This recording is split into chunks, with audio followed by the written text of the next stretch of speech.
Welcome, Augusty speaking, and welcome back to some highlights from the Civilization World Cup. This time we're going back to week two, a game casted by Malm. So, an amazing game actually between Robin Deboite and the Duck squad, so a Civfr team against a Russian team. Without further ado, let's just jump straight into it. So, it was a 7 seas map, relatively standard with a lot of room for every player. But what was most notable is that every player actually had a very strong spawn. Here's an example. We have Callie here from the French team, spawning with all of the food, production, culture, and everything she needed.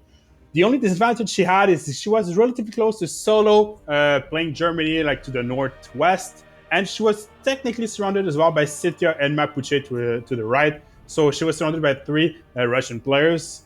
Let's check a little bit into Mapuche as well, which had a very strong start. We had food, production, everything you need really, and a lot of appeal for the Chimabuns as well. So there was really nothing much to be said.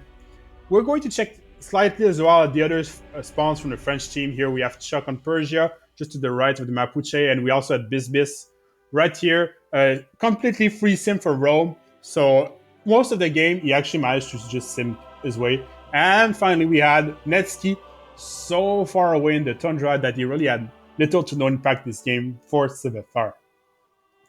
Now for the Duck squad, we actually had two players just west of the front. So we had Nasrun, as I mentioned, and Sitio playing here, but we also had Egypt, which had a lot of floodplains, which tried to actually make a cultural victory work for his team. So the Russian team had his plan set up from very early on, and technically it was linked to Rome, but it was a very far way to go.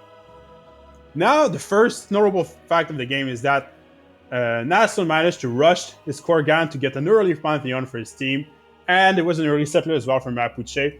But there was a quick response for Civfr, which managed to settle two wonders, so Servant Mountain and the Ida Sahara.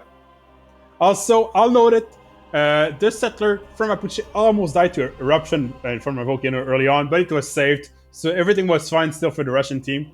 And they actually managed to go get all the early generals. So with heavy investment, they denied all the generals from the Civfr team as well, which was a notable choice because there was a lot of room between the players, so there was not necessarily need to rush.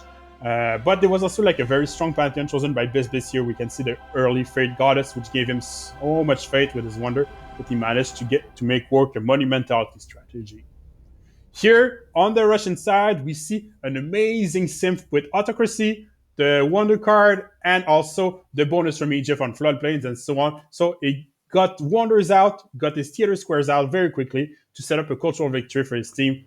But funnily enough, the city that almost died to a volcano got hit by another eruption, and two galleys and a scout from Russia was ready to try to take it out.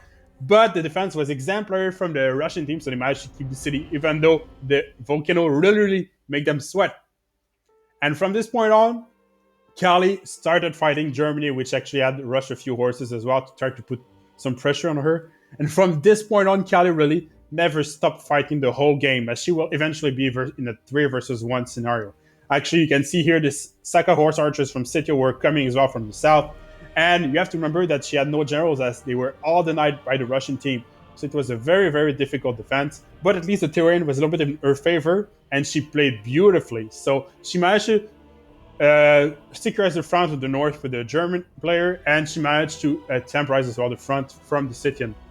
Although, when the Mapuche came up north on Guangzhou, it was just too much. She couldn't handle yet another third front that early in the game, and she eventually lost the city. So even though she did an amazing defense, it was just very well played from the Russian team, as they managed to finally take the first blow and take the lead in this game.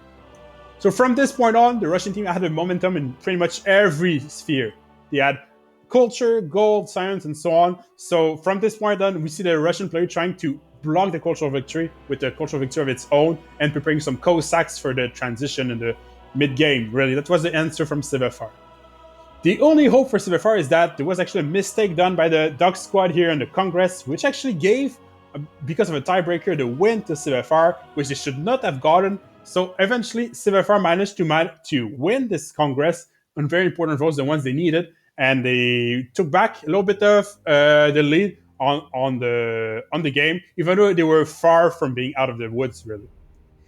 Here, some more pictures of how Kelly had to defend so many units. And you can see Mapuche now also pushing with German and Saka horse archers, it was very difficult to defend, but she did so for more than 50 turns, so an amazing defense. Here's another example of the cultural victory set up by Egypt, which was really amazing. We had the Machu Picchu. Here we also have a few images of the Scythian Empire, which actually made a few mistakes in his sim as he went for Ancestral Hall and failed to get a few settlers to really get this bonus up online, but managed to get some gold for his team. The most impressive sim, though, was probably Bis as well on Rome, which went for Science Rush to try to get planes. So it was really a huge gamble, as it was not guaranteed as they could win. They could even reach the planes, but he tried it anyway. And here we had, funny enough, a second attempt on Puamapu, now with caravels instead of galleys, which unfortunately did not work out, but will work out when the frigates get out first. So it was a small defeat for Mapuche. By this point, Russia was ready with Cossacks, but the German player was also ready with pike and shots to defend it. So the Cossacks had really little to no impact. And again, Puamapu, yes, fell down, but it wasn't given to Russia, so it really blocked off the front. So it was a 3 versus 4 and it was still in favor of the Russian team. Even though Mapuche was hit a little bit, it was still in the correct way, and Egypt was strong. Although the second Congress, again, another mistake from the Russian team, gave the edge to Civfr, but it was too much. Cali fell down, so it was officially 3 versus 4 from this point on for the Russian team. You can see here some pictures. The German player really had an amazing sim and managed to not only defend, but was ready for the late game. But Bis managed to get his first planes out just in time and actually do a legion and planes push on Egypt, which was far from ready. And from this point on, Egypt was actually their only victory condition really secured. And when they lost Egypt and the Egyptian front, it actually meant losing the game because they couldn't win anymore. So because of this, they actually had to concede out of the blue to Civfr. So Duckswood lost the game to Civfr, Robin Deboite in the Group A stage. But it was really unexpected, an amazing game from both teams, really. A lot of action, a lot of going stuff on both sides.